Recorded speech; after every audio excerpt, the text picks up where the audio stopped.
Paulo Gonet toma posse na PGR e diz que não busca palco e nem holofotes. E você vai ver também. Lula diz que novo procurador-geral da República não pode se submeter a pressões. As acusações levianas não fortalecem a democracia, não fortalecem as instituições. Justiça afasta a deputada estadual do Rio de Janeiro, suspeita de envolvimento com milícia. Fluminense vence time do Egito e está na final do Mundial Interclubes. E ainda, você vai conferir como foi o último encontro do ano do Ministério Mulheres que Vencem.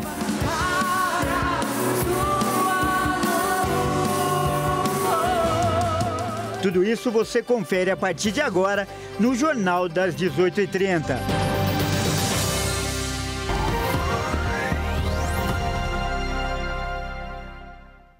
Olá, seja muito bem-vindo. Nós estamos ao vivo. São 18 horas e 33 minutos pelo horário de Brasília. Eu sou o Kleber Werneck e a partir de agora você confere comigo as notícias do Brasil e do mundo desta segunda-feira.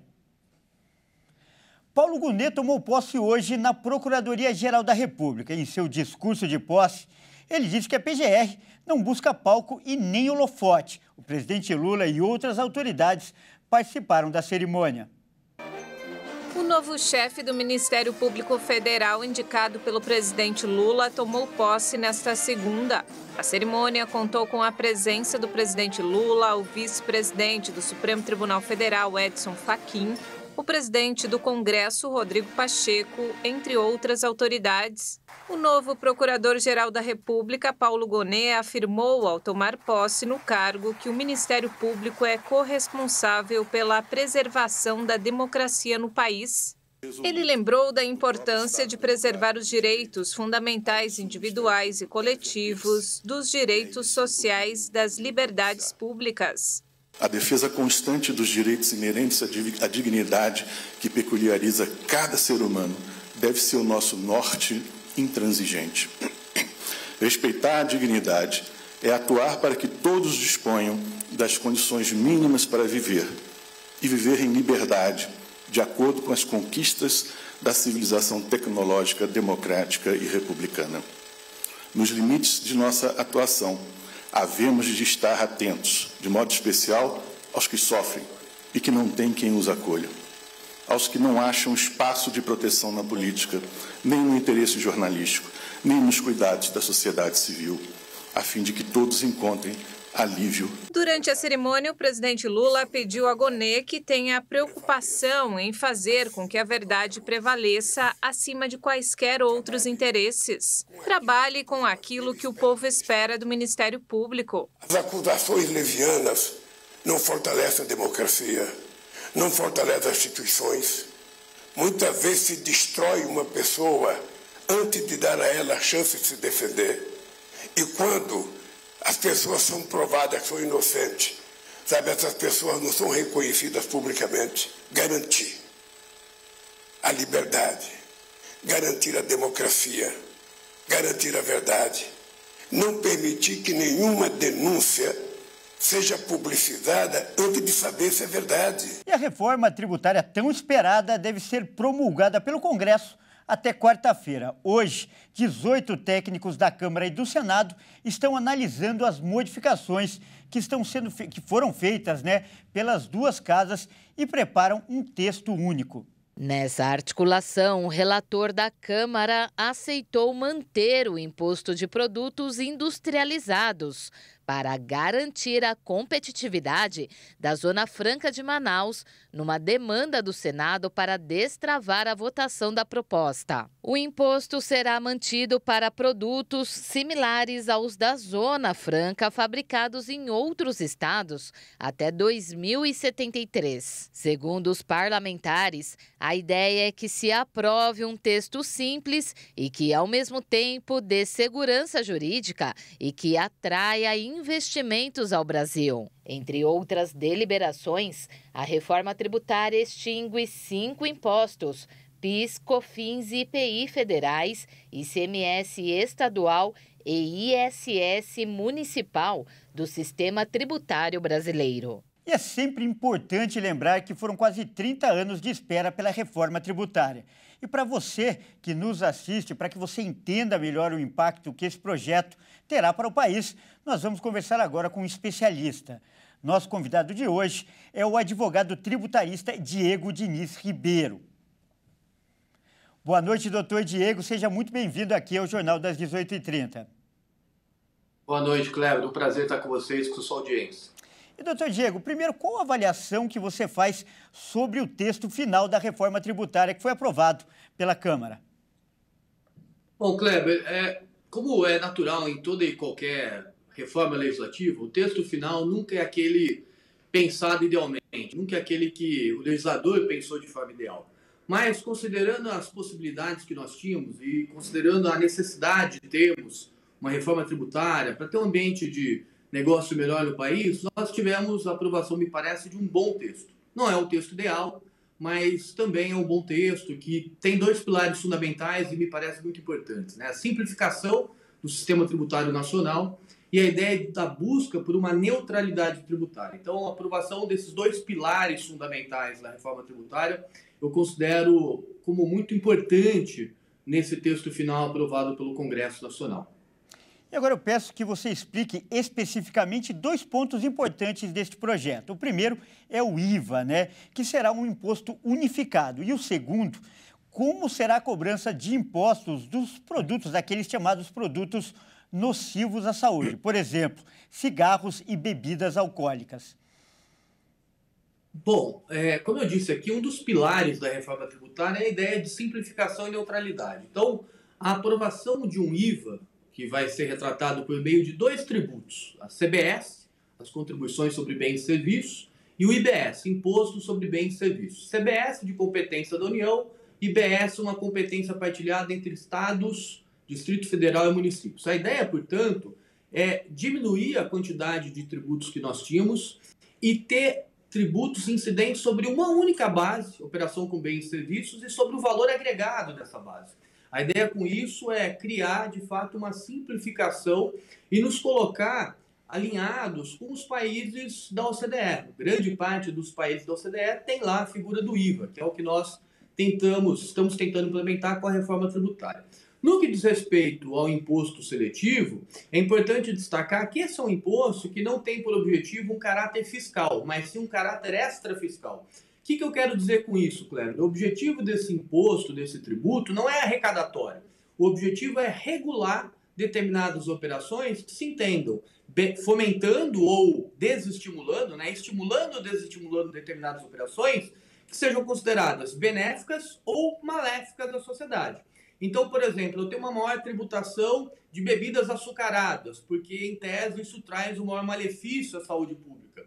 Eu, por sua vez, eu dei um regime tributário mais benéfico para carros elétricos, cujo objetivo é o quê? Estimular a renovação da frota de automóveis, saindo lá daqueles automóveis com combustível fóssil e passando por uma energia limpa, de modo, então, a estimular o meio ambiente. Esse é o objetivo do imposto seletivo e me parece que tem um propósito muito importante dentro da reforma tributária.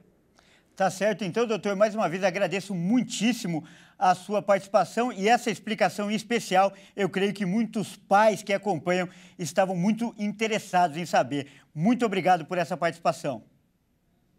Eu que agradeço. Boa noite. Grande abraço.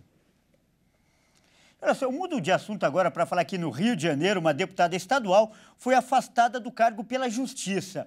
E o motivo é a suspeita de envolvimento com uma milícia.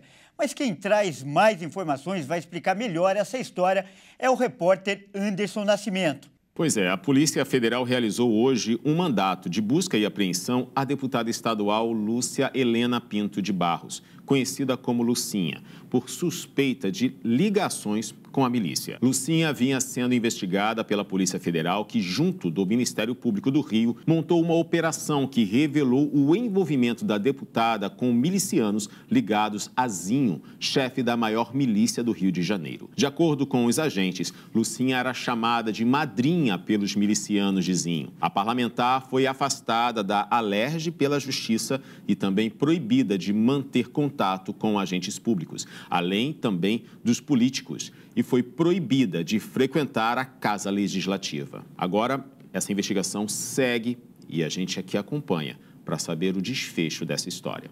De volta para São Paulo. Olha, eu vou voltar a falar com o Anderson Nascimento agora sobre uma notícia, outra notícia do Rio de Janeiro, infelizmente muito triste. Mais um caso de assassinato na cidade, né, Anderson?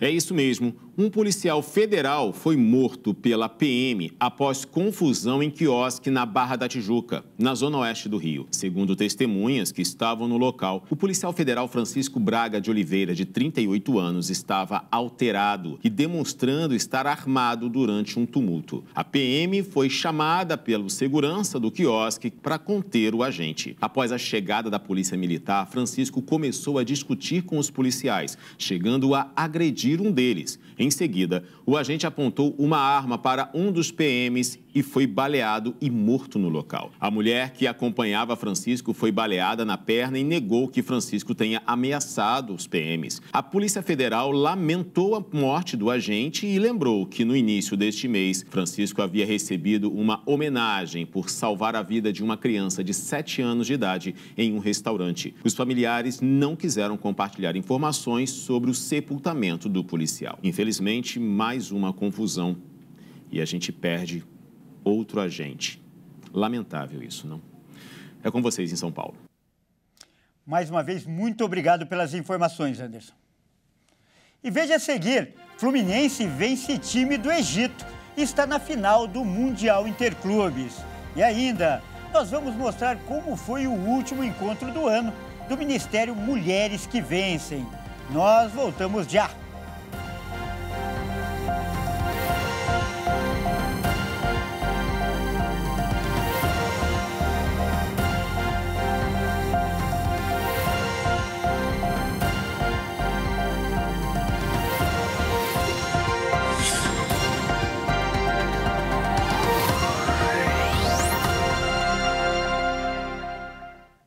Mais uma vez, seja muito bem-vindo. Nós estamos de volta e ao vivo. São 18 horas e 47 minutos pelo horário de Brasília. Olha só, agora uma notícia que pode assustar muitos consumidores.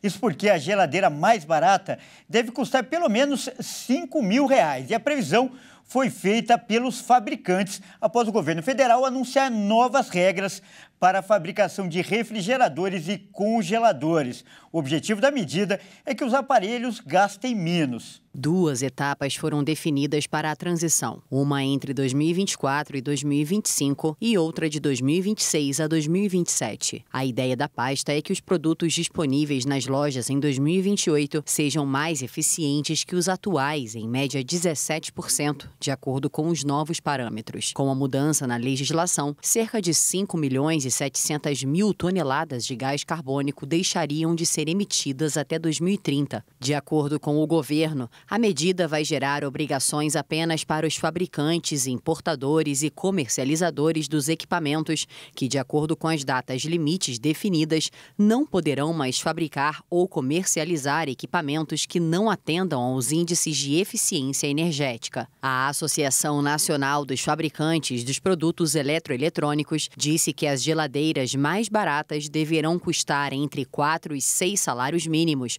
ou seja, entre R$ 5.280 e R$ 7.920. E ontem foi o primeiro dia de ônibus gratuito em São Paulo. A cidade registrou um aumento de 35% no número de passageiros em comparação ao domingo anterior. A demanda saltou de 2.200.000 usuários para 2.900.000. A expectativa da gestão municipal é de que a gratuidade atraia mais de 1 milhão de novos passageiros para o sistema de transporte aos domingos. Os dados da Prefeitura apontam um crescimento de 38% na demanda nas regiões periféricas da cidade. A renúncia da receita anual é estimada em R$ 280 milhões para os cofres da Prefeitura. O prefeito Ricardo Nunes, do MDB, apostou na tarifa zero como uma vitrine em sua campanha. Já o governador do estado, Tarcísio de Freitas, do Republicanos, se manifestou contra a medida de Nunes e aumentou a tarifa do metrô. Chegou a hora da gente falar de esportes aqui no Jornal das 18h30. E quem traz as informações, como sempre, é ele, Leonardo Félix. Boa noite, Léo. E pelo visto, já virou rotina para o Fluminense.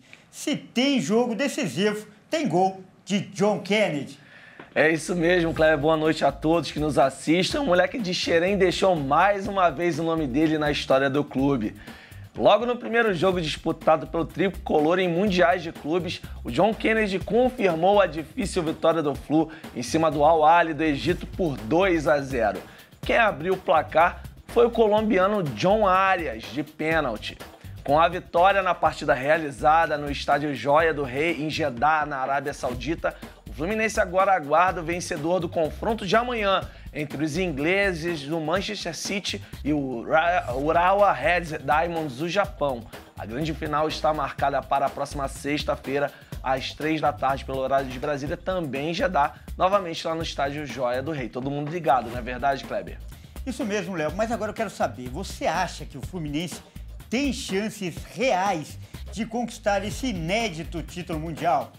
Kleber, pode parecer frase feita do esporte, né? Mas em futebol tudo é possível. Já vimos muitas zebras nesse próprio Mundial. Tivemos brasileiros sendo eliminados por times africanos, o Internacional pelo Mazembe, o Atlético Mineiro pelo Raja Casablanca, Flamengo que foi eliminado pelos sauditas, né? Os times do Oriente Médio, Al Hilal, no ano passado. O Fluminense cumpriu aquilo que todo sul-americano deve fazer nesse Mundial, sua cartilha, chegar à final. A partir de agora, é ter um jogo sólido, consistente, com nível máximo de concentração e todo mundo rendendo praticamente seu 100% para ter chance contra esse time sensacional, que talvez seja a melhor versão do Manchester City sob o comando do Pep Guardiola. E ainda falando de futebol, Léo, hoje mais cedo teve sorteio das oitavas de final da Liga dos Campeões da Europa, não é mesmo? Isso, Kleber. O evento dessa segunda-feira na sede da UEFA, lá na Suíça, definiu os 8 duelos entre os times do pote 1, os primeiros colocados de seus grupos na primeira fase, contra as equipes do pote 2, que ficaram em segundo lugar na fase de classificação. A gente vai conferir aí, ó. O atual campeão Manchester City encara o Copenhague da Dinamarca, que avançou em segundo em um grupo que tinha o Galatasaray e o poderoso Manchester United. Os ingleses tiveram 100% de aproveitamento da fase de grupos, com 6 vitórias em 6 jogos. Quem também teve campanha perfeita foi o Real Madrid, que encara o RB Leipzig da Alemanha. Um dos invictos, o Bayern de Munique, pega os italianos da Lazio. O Barcelona tem pela frente o Napoli da Itália. E o Paris Saint-Germain joga com o Real Sociedad da Espanha. Tem também duelo de portugueses e ingleses entre Porto e Arsenal. E para fechar, PSV da Holanda contra o Borussia Dortmund. Léo, com certeza são os melhores times do mundo. Mas será que vem alguma pedreira por aí? Na sua opinião, qual é o confronto mais equilibrado?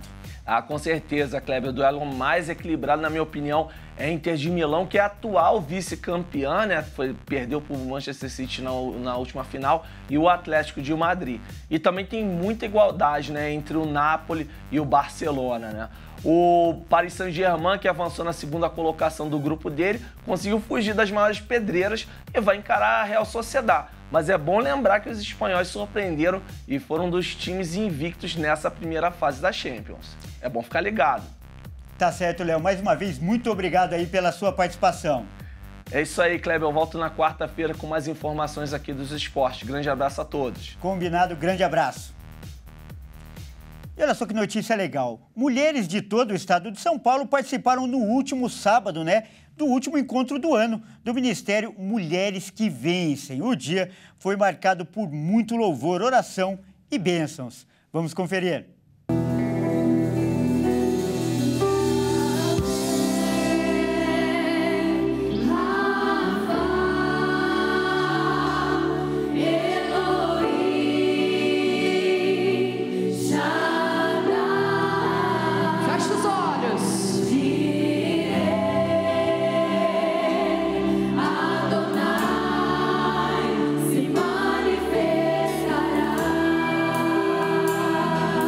Milhares de mulheres reunidas em 2 cultos, repletos de unção. Muito bom dia, mulheres que vencem! Se coloque de pé que nós vamos receber o convidado principal. principal dessa manhã, que é Jesus Cristo, Rei dos Reis. Ele já está presente e Ele vai se manifestar no nosso meio, amém? Em nome do Senhor Jesus, vamos começar essa manhã aplaudindo Jesus bem forte, porque Ele é digno de toda a honra e de toda a glória. Na abertura do primeiro culto, o missionário R.R. Soares ministrou uma palavra de salvação. Nós que aceitamos Jesus, nascemos de novo, nós estamos marcados que somos do reino de Deus. Mas e os nossos filhos, filhas, netos, netas, bisnetos e por aí fora vai, vão ser salvos? Coloquemos isso como prioridade máxima. Foi justamente essa salvação que muitas mulheres vieram buscar aqui. A dona Adélia, por exemplo, busca pelos filhos e mais. Pela minha família. A salvação da minha família.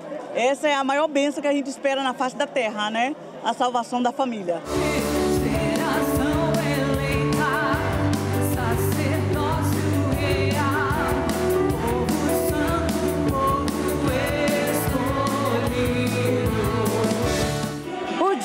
Do grande avivamento. Esse é o tema deste último encontro do ano do Ministério Mulheres que Vencem, aqui na sede da Igreja Internacional da Graça de Deus em São Paulo. Um dia para renovar a fé, fortalecer o relacionamento com Deus e, claro, alcançar ainda mais vitórias. E é exatamente essa mudança que vai fazer com que verdadeiramente você não busque mais se enquadrar nesse mundo. E ainda diz mais, pela renovação do vosso entendimento. Tem muita coisa boa aqui. Vira para a tua amiga e fala, tem coisa boa aqui hoje. Para o Ministério Mulheres que Vencem 2023 encerra com chave de ouro. Foram muitos milagres e aprendizados. E no ano que vem, tem muito mais. Vem aí, além do ano da verdade real, e com a verdade vem também uma geração forte. Então se prepara que Deus está levantando uma geração forte aí.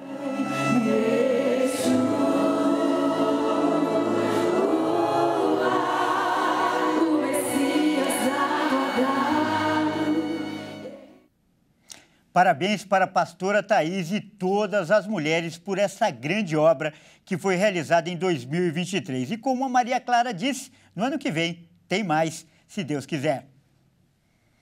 Bom, essa edição fica por aqui. Eu agradeço pela sua companhia e convido a continuar ligado em nossa programação. Uma ótima noite e até amanhã.